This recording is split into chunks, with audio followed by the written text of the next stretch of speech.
At Ocean State Job Lot, we have everything for the beach and pool. We carry over 120 pool chemicals at spectacular prices. A gallon of liquid shock or a pound of powder shock is just $2.99. We have over 100 pool accessories, over 75 pool inflatables. Plus, we have lots of pools from $25 to $750. Looking for sun care? Get your favorite brands at 40% savings. Get everything you need for summer at Ocean State Job Lot. I'll say this for him, he's consistent. Well, he's been so consistent all year. Not the taste, consistency. Consistently, yes. Consistency! Thanks, losers.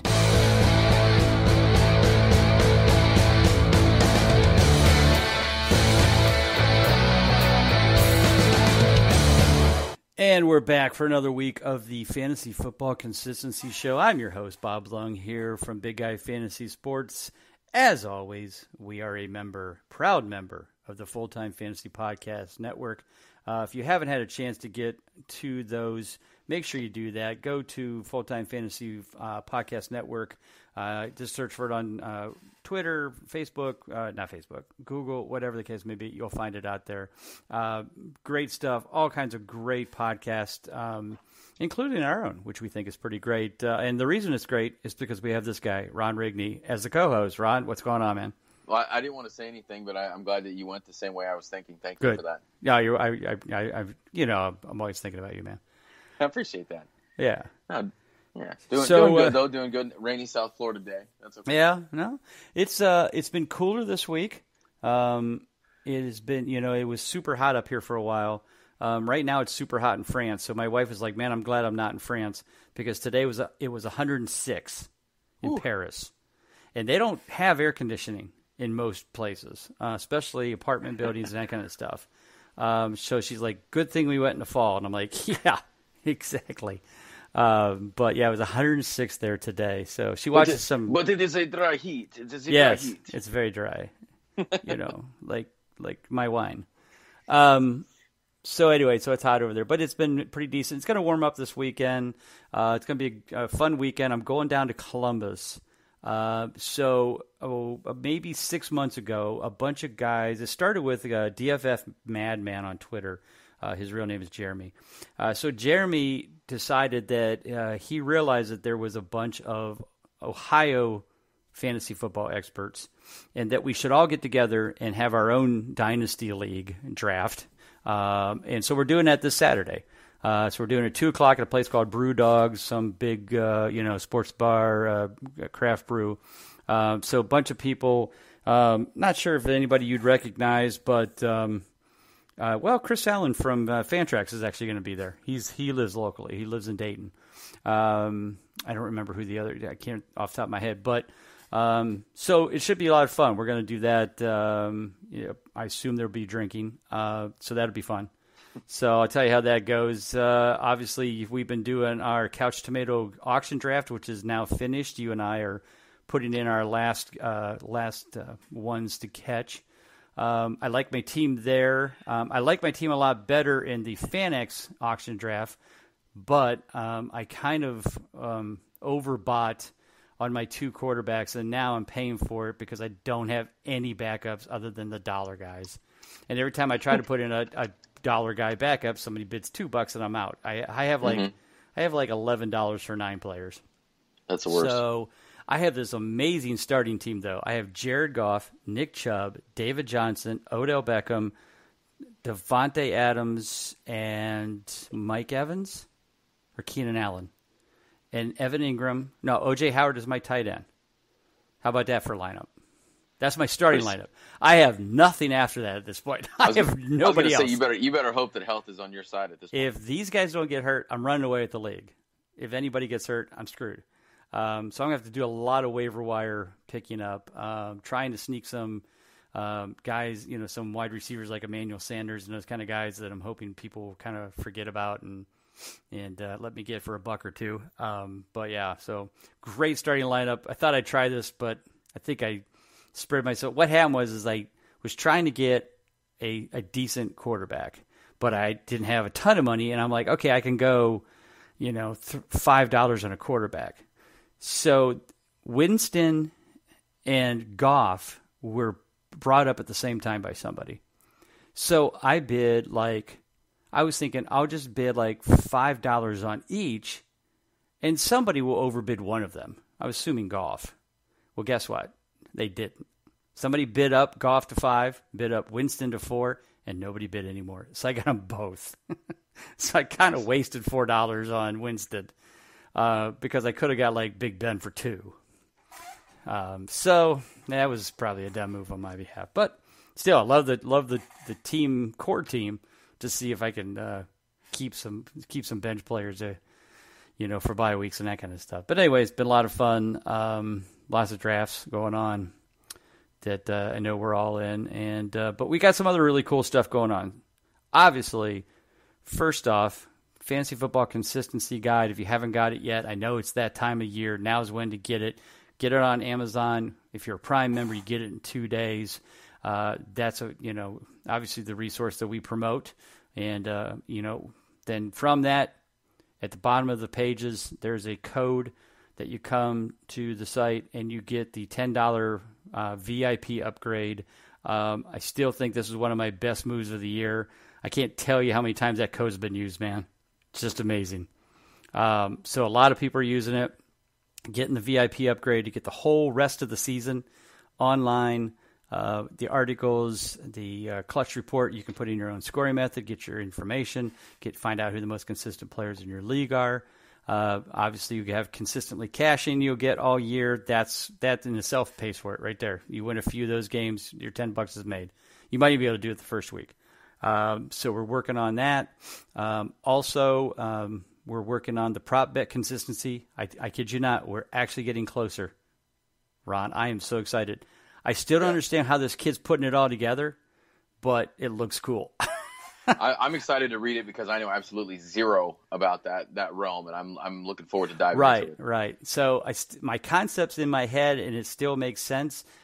He's building it a little bit differently than I thought it was going to play out, but then he said something about an upfront menu for the user. So I'm like, okay, I'll trust the kid.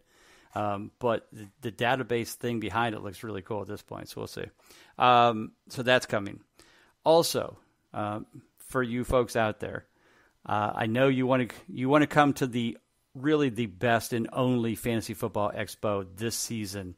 That's really out. I mean, the Sports Con was a disappointment if you're a fantasy fan. We've heard this from everybody that went. And so we're putting together the Midwest Fantasy Football Expo, Canton, Ohio, Sunday, August 18th from noon to 6 p.m. It's in Canton. It's literally we're at the Cultural Center, downtown Canton, 2 miles from the Pro Football Hall of Fame. If you're a football fan and you've never been to the Pro Football Hall of Fame and you're a fantasy football fan, here's what you do. Come down to Canton on Saturday, tour the Pro Football Hall of Fame. Oh, did I forget to mention that the biggest fantasy football expert draft is going on at the same time in the Pro Football Hall of Fame? Yep, it's called the King's Classic. And from 10 a.m. to 4 p.m. that day, Brad Evans from Yahoo, Mike Clay from ESPN, Bob Harris from Football Diehards, Dave Ricard from CBS Sports, Howard Bender from Fantasy Alarm. I mean, it's just stocked full of the best of the best. And I'll be there. Ron will be there. We're trying to get him in the spot to draft. We're still working on that. Colby's going to be there drafting. So come tour the Hall of Fame, stop in, watch a little bit of us drafting. Maybe if we're in between, you can come in and say hi to all of us. That'd be cool. Then you stay overnight. We will be out at BW3's in Canton, Ohio that night, all of the same people. Come hang out with us, have a beer, have some wings. It'll be fun. Then the next day, you come to the Fantasy Football Expo in downtown Canton. That is the perfect. Ron, can you think of a more perfect fantasy football weekend or football weekend in general? If you have football in general, and then just the fantasy stuff is just the cherry on the sundae, man. I mean, you get to you get to see.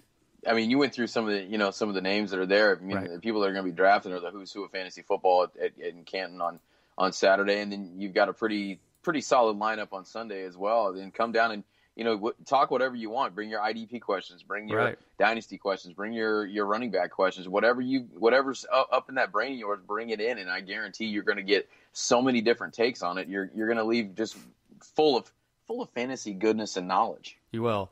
And on top of all that, you're going to get a swag bag that when you walk in the door, and you're going to be able to fill it with more fantasy goodness. So every booth is going to have some kind of giveaway. Some of them are coupons. How about this coupon? I just got this today, Ron. You don't even know about this.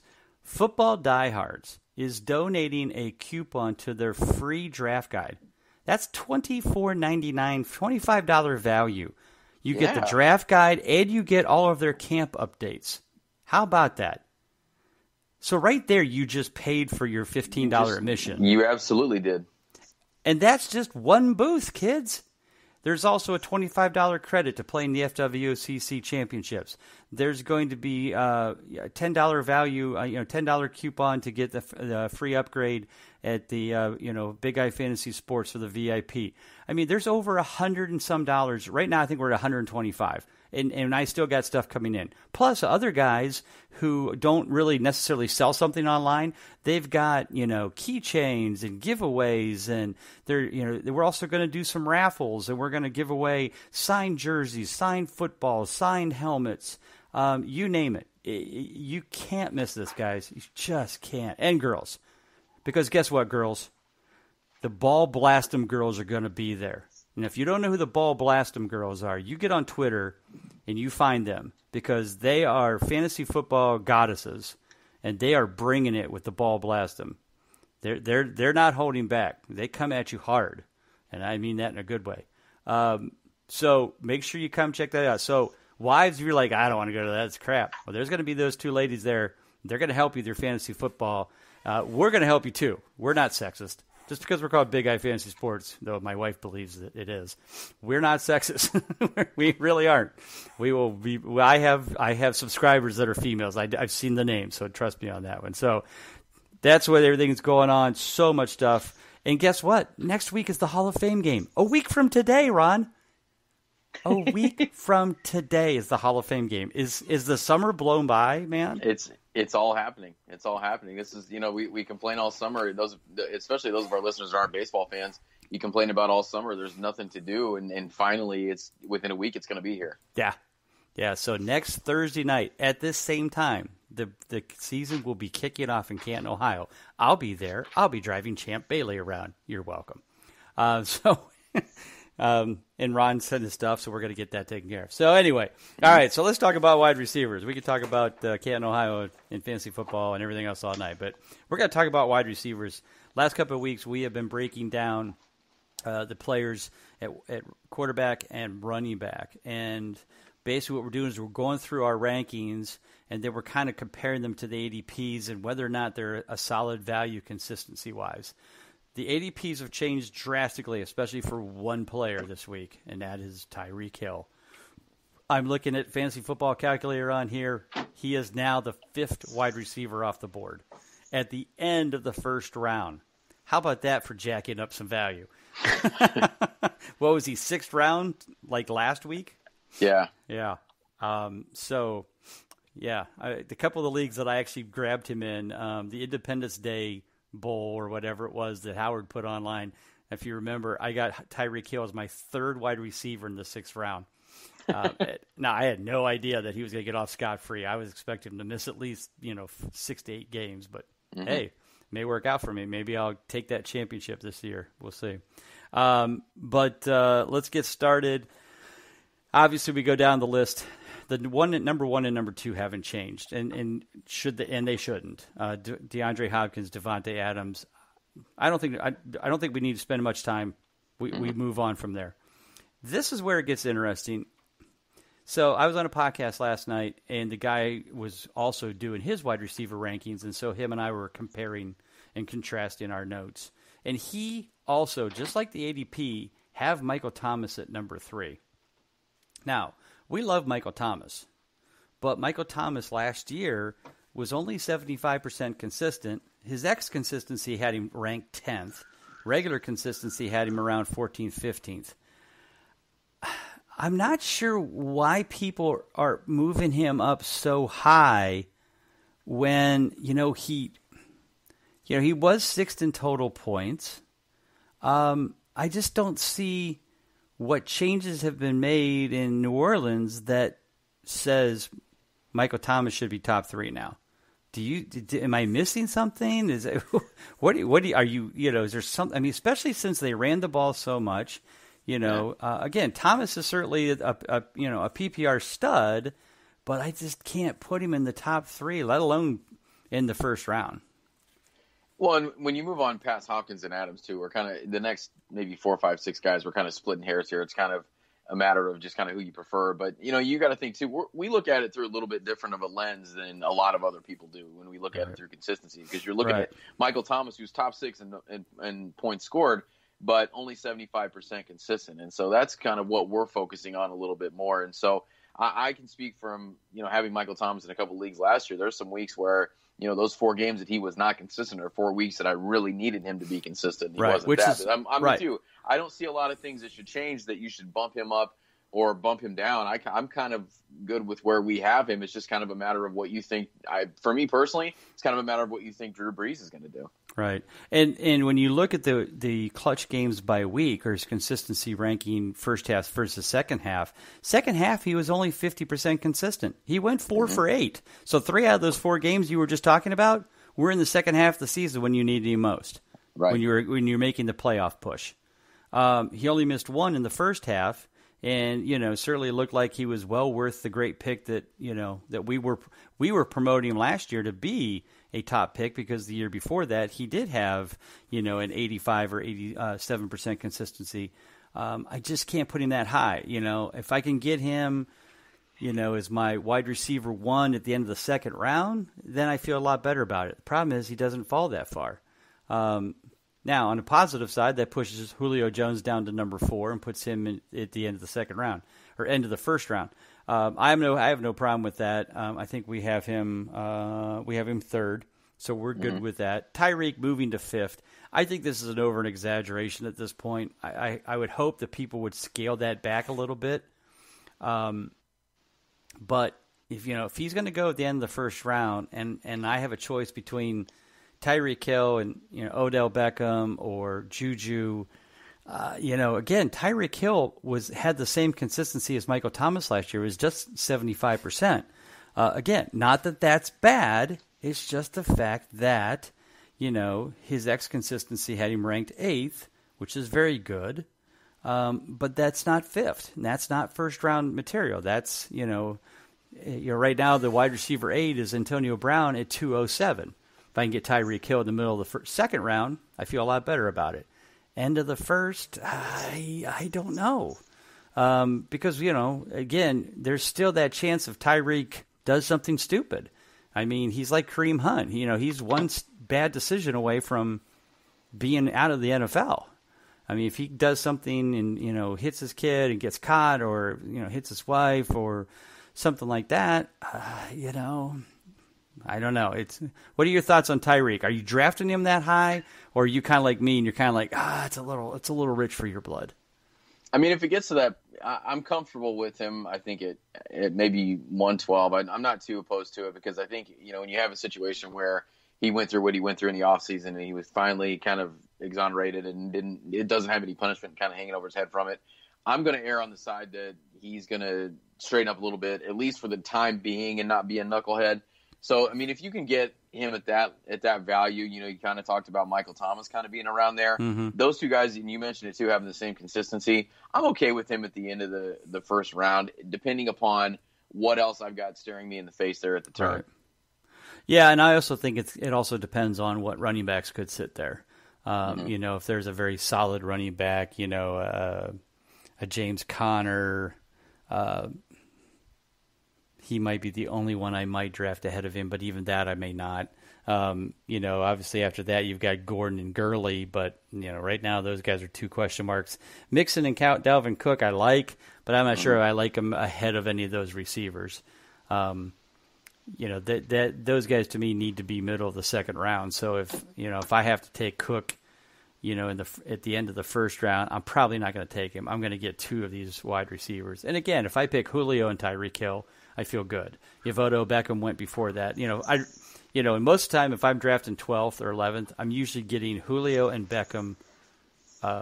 Is the combination? They're almost always both sitting there, But if not, and it's got to be Beckham and Thomas, Beckham and Hill, then I feel much better about it because now either Hill or Thomas is my number 2, and I'm perfectly fine with that. I've been high on Odell this year, which I normally wasn't in the past. They showed a couple clips today of him making some, one hand over the shoulder catch in practice. He's ready to play. He's ready to win. And that whole team is hype mode. They sold out the preseason viewing months ago. So you can't even buy a ticket now to go to freaking spring training. You used to be able to walk across the street to go see them for free, and nobody would go. So it's just amazing what the change has been in Cleveland. You good with Beckham at beginning of the second round, 6th overall? Yeah, I am. I think that's a fine place for him at 2-1. I think that's perfect. And like I said, yet again, you're splitting hairs between Hill. To me, you're kind of splitting hairs between Hill, Beckham, and then guys that are listed and even here Juju. I think even Juju at 203, you could say the Absolutely. same. I'd be happy with either one of those guys at that point. Yeah, right. Yeah, I think the 4, like you said, the 4 guys, basically Thomas, Julio, Hill, Beckham, Juju, at number 3 through 7, you could easily re-rank 100 different times and probably still be like, it's still, they're all close. Because, you got 109 with Thomas to 203 for Schuster. You're in that turn. You're in that 9, 10, 11, 12 turn. And get 2 of those guys in that turn, I'm perfectly fine with. And if that's where I'm drafting, that's where they're going to fall out at for sure.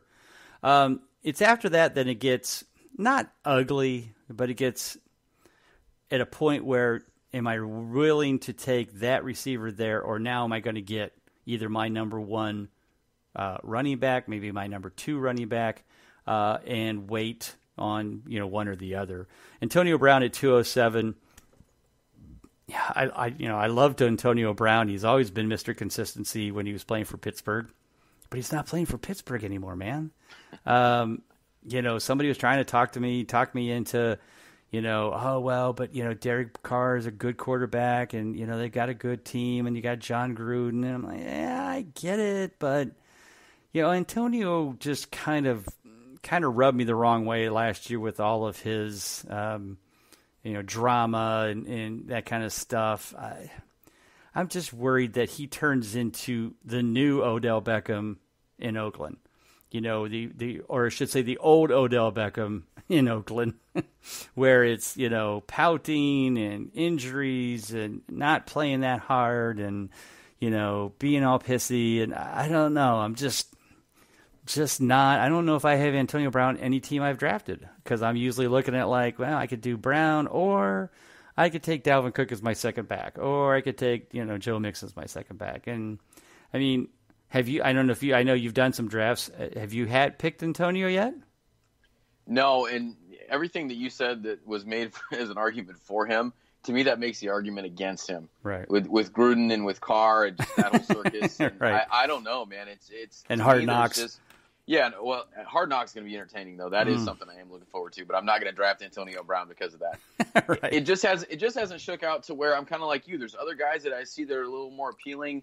Whether it's I'm getting my running back 2, or I'm getting another receiver a little bit later on that I think I can get coming in the next round that I've waited. I just haven't felt comfortable where he's fallen to me just yet. So I don't think I have him on one team yet. Right. And I don't think I will either. And I agree. All right. So as we go to the next group, this is really the second round, third round turn. So, 10, 11, 12, 1, 2, 3 of the third. You've got Mike Evans, Keenan Allen, Adam Thielen, and T.Y. Hilton. I feel like just like the first to second round turn, these 4 guys are interchangeable. If you like T.Y. as the first guy, fine. If you like Keenan Allen as the first guy, fine. Is there anybody in that foursome that you feel like, they really don't deserve to be there, and I would not put them in that 4? I think when you get to these 4, it kind of depends on the format that you're in. There's a couple that I like a little bit more. We know Keenan Allen is a PPR monster. We know Adam Thielen is a PPR monster. There's guys there in that vicinity that I think it just kind of depends upon what format you're playing in. But then again, I would probably be okay with all of those guys there. But I think out of that range of guys, I want Keenan Allen, I think, the most out of anybody. Right. I do too. I think Evans is, though, a very close 1B. I agree. T.Y., I like T.Y., and he certainly has put up good numbers. But, I think that if Marlon Mack can run as well and stay healthy, I don't think they're going to use T.Y. as much. They're not going to need to use T.Y. as much. Their defense is approved in Indy as well. So I'm not going to say it's going to be a Drew Brees New Orleans situation, but I think that they'll spread the ball around more. Jack Doyle will be back. They got Funchess. I just feel like there could be a little regression in Hilton that we may see, but we'll. I know you're an Indy fan, so I'll ask you that. Are you still feel comfortable that Hilton is a low end wide receiver 1? I do, and it's not necessarily because I'm a Colts fan. I mean, obviously, I like him because I'm a Colts fan. But right. He does one thing very well that not a lot of guys on that offense are going to do, and he stretches the ball and makes big plays. And he's got a good rapport with Andrew Luck. Right. We know that he has that. I think the addition with Funchess will help him. And I think obviously the running game stepping up last year helped them as well. But he makes big plays, and I think he'll continue to make big plays for that offense. So now we move into the middle of the third round. There's 2 guys there. One of them is worthy of being there. In fact, he might even be worthy of moving up into that group that we just talked about, and that's A.J. Green. The guy that doesn't deserve to be there and is still just dumbfounds me that this guy is wide receiver 13 is Amari Cooper. I don't even know. I just feel like I'm exhausted from talking about how much we hate Amari Cooper. The podcast I was on, I think it was last night. It's either last night or the night before. They called him the Fantasy Locust. That's exactly what their nickname is for him, because they're like, he just eats you alive. You think he's going to be great, and he just eats you alive. And I'm like, God, that's great. So I called him, so we stuck with that for Fantasy Locust. And then the other Fantasy Locust, who did I? Oh, it was Brandon Cooks. I gave him like Fantasy Locust 2. Or no, it wasn't Cooks. Yeah, no. Let me think. No, it was Corey Davis, because it was farther down. I knew it was farther down, so it was Corey Davis. But anyway, so, again, A.J. Green deserves to be, he's a wide receiver 1. I mean, he always has been. His consistency was 89% until he got hurt last year. New offense, new OC. I think they're going to be even a little more aggressive. They've got to play the Browns, the Steelers twice. All those. I mean, they're going to need to throw the ball. So I'm good with them there. Any issues with those? Well, I know you have an issue with Cooper, and you don't have an issue with Green. So do we need to talk more? Well, the only thing I think Amari Cooper has going for him is I think that there's going to be a ton of targets for him. As we know, Dak Prescott would just kind of throw in his vicinity and hope he would get there. And Allen Hurns is the guy that receiver too. So I think there's plenty of targets for Amari Cooper. So, I mean, there is that positive. But as I'm looking at this list, I'm taking A.J. Green over him all day long. I'm taking Stephon Diggs. I'm taking Cooks. There's a lot of guys underneath him that I'm taking before Amari Cooper, that's for sure. Yeah, I mean, we have Amari Cooper at 18. This has it at 13. I mean, it doesn't sound like it's that big of a gap, but that to me is. And to be honest with you, I was probably the only reason I put him there was because it's like and I still could move him around, but we'll leave him there for now. The third round, fourth round turn, Stephon Diggs, at 312, Julian Edelman at 402. I was a big Edelman fan, and now he shows up at a camp with his thumb in a brace, so that was exciting to hear. They say he's okay, and obviously nobody made a big deal about it other than the reporters because they saw it on his hand. We don't know what he did or how he did it, and that still hasn't come out. So he didn't do it at practice, but he obviously is not going to practice now for 3 weeks. For all we know, he could have his hand in a brace because he just doesn't want to practice for the next 3 weeks. Well, because he's Julian Edelman, and we know what's going to happen when he gets on the field game one with the with Tom Brady and the Patriots. He's going to get 8 catches for 70 yards, maybe a touchdown, and get his 15 to 25 points, and there we go, 92% consistency. Diggs obviously, certainly is not the PPR monster like Thielen, but he certainly came on the second half of the year. They've got a better offensive line, so I'm thinking he might improve a little bit consistency-wise. Your thoughts on Diggs and Edelman at the turn? I mean, I like them both. I'm starting to get a little bit gun-shy with Edelman just because when you look for the last few years, he has missed a decent amount of games because of injury. He's not getting any younger. Right. I like him in a PPR still. At that point, if I can, depending on how the draft is shaking out, if I can add him as my wide receiver 3 maybe at that point, maybe I have another running back and I'm taking 2 other wide receivers, I'm good with that. I don't so much want him as my wide receiver 2. I think I'd be a little more comfortable with Stephon Diggs as my wide receiver 2, but at that turn, yet again, I think that's an okay place for him. But if I can get him as my 3, I like that a lot better. Gotcha. All right, so we move to the middle to late 4th round. We've got the LA Ram combo of Brandon Cooks at 405, Robert Woods at 408. Let's just stay with the Rams scenario for a minute. Cooper Kupp is at 504. Robert Woods last year, 88% consistency. Kupp was 75% until he went down. Cooks was actually the least at 69%.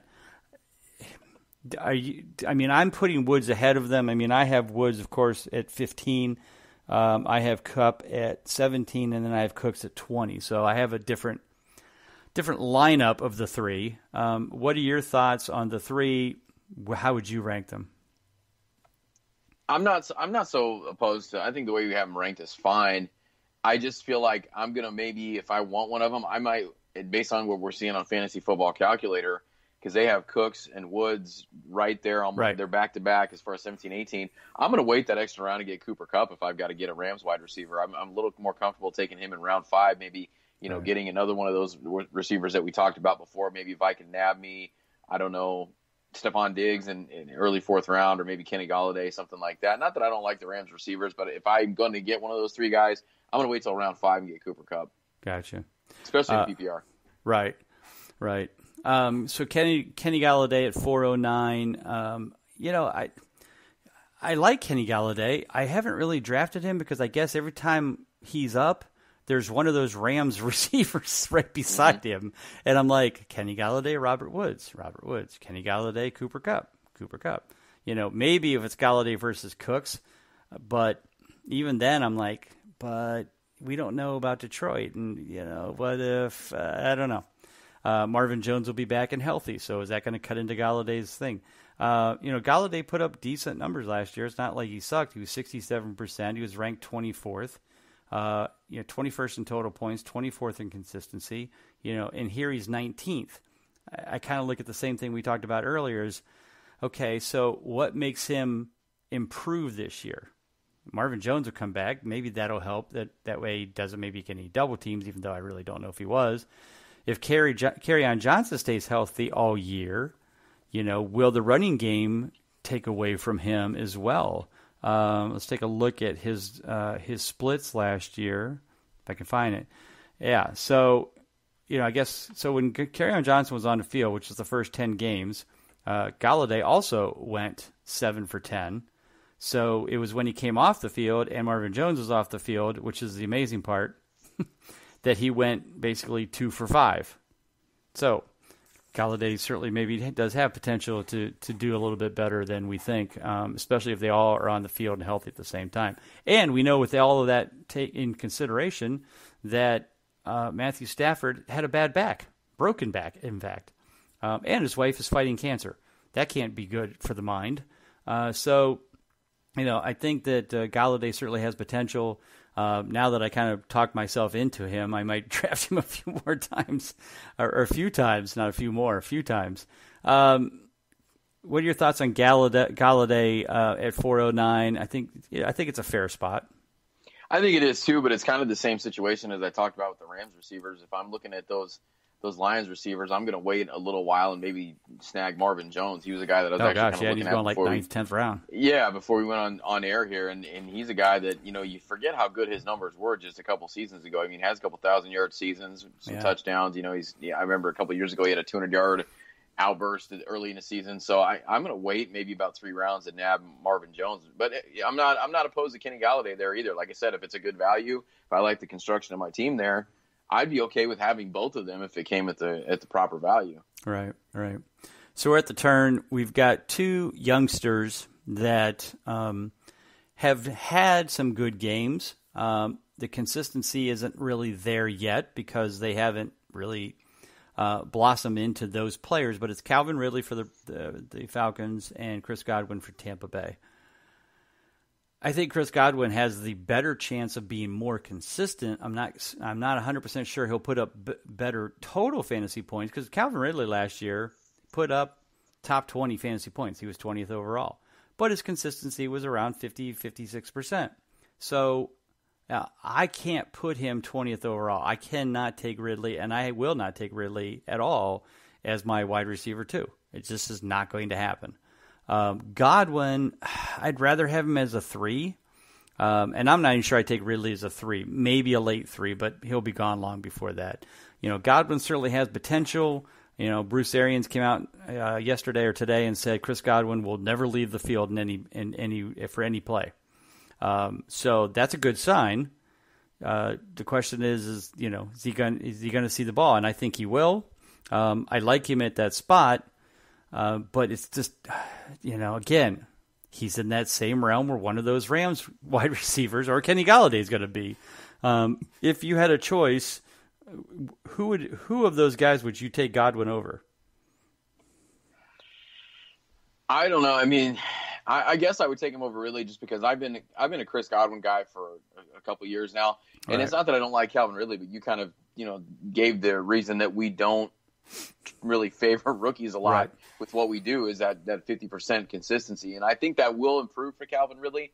I'm with you though. I'm not comfortable with having him as my wide receiver 2. I'm really not comfortable with Chris Godwin as my wide receiver 2 either. As some of the guys we're going to talk about going down the list down here, I see Tyler Lockett sitting there. I see Jarvis Landry sitting there. Right. I'm pretty big on Mike Williams as a guy for the Chargers. I think he'll make a little bit of a breakout this year too. He's one of my breakout guys. So I'd be okay with any of those guys probably over him. Right. I agree. All right, so we're about 8-minute mark here, so let's kind of speed up the process. Let's take a look. Let's talk about Tyler Lockett. I think he's an amazing value at number 23. Again, looking at the consistency numbers, Lockett was tied with Michael Thomas and T.Y. Hilton, last year. Mike Evans and Michael Thomas at 75%.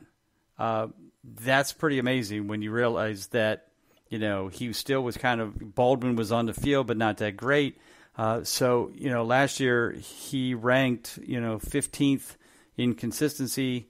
You have to, 17th in total points, and yet somehow he's now ranked 23rd. I mean, there's a guy that I'll take as my wide receiver too in a heartbeat. In Jarvis, so let's talk about Lockett. What are your thoughts on Lockett? I mean, he's kind of what we talk about here with consistency. And when you look at the games played in 4 seasons, he's missed 1 game.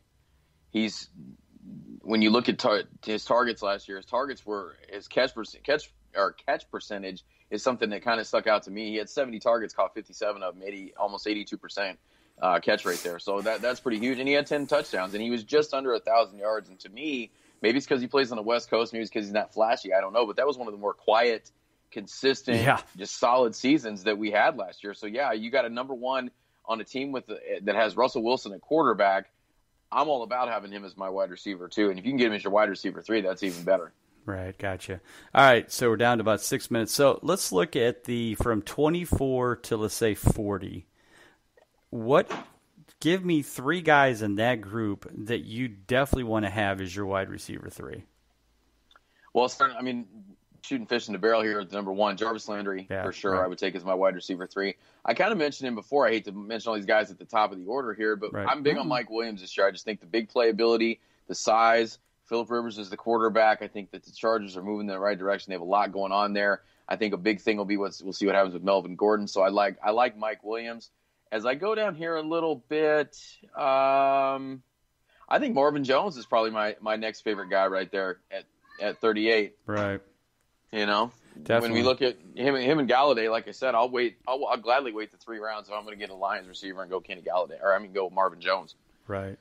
I definitely agree with Jarvis Landry. I think after that, the one guy that I like a lot, and he's getting some love as a wide receiver 3, but Tyler Boyd. A lot of people forget about the fact that Tyler Boyd missed 2 games at the end of the year.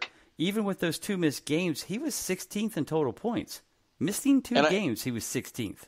And I'm glad you said that, because in the 2 auction drafts we've done, his name has popped up a couple times, and I've kind of had to look at some of his stats because I forgot how sneaky good he was. We talked about Lockett being sneaky good. Tyler Boyd's right there with him. Right, and he was 64% consistent, so that ranked him 25th. He was 23rd, in X consistency. So, from that standpoint, 28th definitely makes him undervalued. People are not giving him as much love. But when you look at the total points, that's the thing that gets me.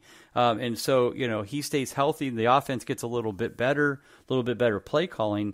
I really like him as a wide receiver 3. I think my third guy, and I'll go down the list for this, and I'm sticking to this. It's still going to be Larry Fitzgerald. Again, he gets no love. I'm surprised he's actually in the top 36. I've seen him in the 40s just a week or so ago. My third one was between Marvin Jones and Larry Fitzgerald. It was right. Split hairs It's there. that aging veteran. Yeah, when I was talking on the podcast last night, I said everybody loves the shiny new toys. They love the rookies. They love the second-year guys. Every day of the week, you're going to see drafts. I'm really surprised Corey Davis is at 39 because I've seen him higher.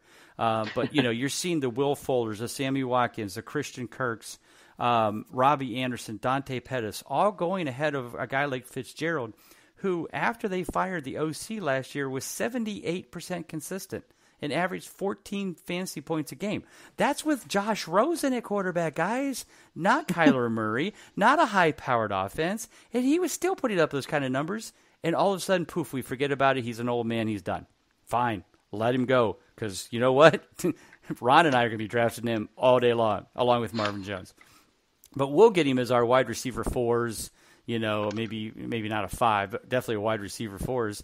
And we'll be giddy because we'll have 3 solid guys already ahead of him, and he'll be a great flex player, fill in for bye weeks, and in the same way with Jones. It's and I'll just throw one more out because we got about 3 minutes. I'm also still really believe in Geronimo Allison. I drafted him as wide receiver 5, I think, in the Scott Fish Bowl. I was like, what? He was like 10th round. Again, everybody is all over MVS, Marquez Valdez-Scantling. Yes, he's going to play, but they're talking about Allison play the slot. And who played the slot? Jordy Nelson. So there we go. He's going to see the ball. He was 80% consistent the first 5 games last year when he was playing. It wasn't like that he sucked. So I don't understand why people are down on him. Even though I am surprised to see his ADP's jumped up a little bit. Any more thoughts on my thoughts? Your thoughts on my stuff? On my thoughts? No, I'm with you. It's hard to see him slip that far. And just one thing real quick too that I wanted to mention is we're looking in this range. Sterling Shepard. You drafted Sterling Shepard somewhere. Keep an eye on him. Thumb injury. Don't know much yet, but monitor it when you're going into drafts for sure if he's the guy that you're targeting. In this round 8, round 9 range. Right. And then just 2 more late round guys. Again, guys, don't forget about Curtis Samuel, who was more consistent last year than DJ Moore. He's still going the 10th round. And Emmanuel Sanders, again, aging veteran, everybody's kind of forgot about. And Deshaun Jackson, another aging veteran everybody's forgot about. All those guys were consistent last year and can be consistent this year. So, Ron, tell everybody where they can find you as we wrap up the show, buddy. At the Real Monday on Twitter. Next week in the Nasty Cast, we're going to be doing a trade deadline special. So we're going to record Wednesday instead of Tuesday on the trade deadline. So look for that next week. We'll be recapping everything that's happening in the world of baseball trade deadline. Fantastic. And don't forget, the Nasty Cast. It's always there too. And I'm just kind of waiting for my invitation to go on one of their shows. But anyway, as always, folks, you can find me at Bob_Lung on Twitter. Big Guy Fantasy Sports is the spot. Just recap from earlier tonight. Fantasy Football Guide, Amazon.com. Get that. Get the VIP upgrade. Come to the website for only $10 for that. But most importantly, guys, the Fantasy Midwest Fantasy Football Expo.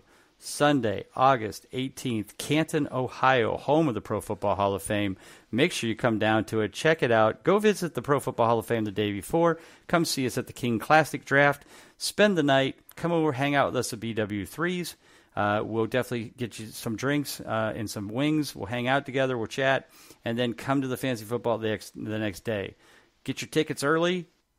MidwestFFExpo.com. And use code Big Guy. Saves you $5 off admission. When you come in the door, when you leave, you're going to leave with over $100 worth of value alone, just in coupons, just in giveaways. And you might get lucky and get raffle. We're going to give out raffle tickets. The raffle tickets are free. We're going to give out the raffle tickets, and you might win an autographed jersey or an autographed helmet or something like that. So don't miss out on that. MidwestFFExpo.com. Thanks again, everybody, for hanging out with us. For Bob, Ron Rigney, I'm Bob Lung. Of course, the Lexus Golden Opportunity Sales Event is about exceptional offers, but it's also about the luxury of versatility and the freedom of a summer day coming together for you at the perfect moment.